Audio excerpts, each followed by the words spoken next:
Miks inimestel on tänapäeval kuidagi raskem keskenduda? Kus see telefon on?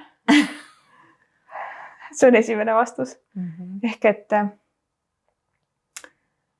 mõttesügavus on ka arendatav. Ta on nagu oskus, mis peab saama kujuneda väiksest peale. Ja kui väike laps, ütleme siis, minu lapsepõlves oli niimoodi, et istusingi seal õues, vaatasin seda ühte puuoksa ja vaatasin seda puuoksa ja võisin tund aega seda puuoksa vaadata.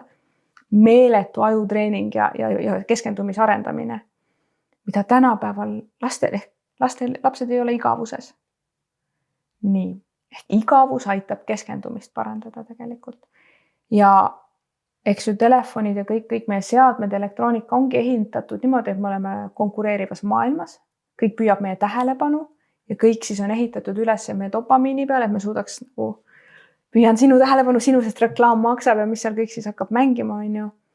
Ja see kurnab meie dopamiinikeskused läbi ja me olemegi ja tihtipeale siis ütleme see ATH, mis täiskasvanutel ka diagnoositakse, ta on tehislikult näiteks sisse kujundatud, sest me kogu aeg liiga kiirelt suuname oma tähelepanu ühelt asjalt, tuli email, tuli sõnum, notification ja siis niimoodi me seal hullame nende asjade vahel ja siis ongi keskendumishäired tekivad sellest.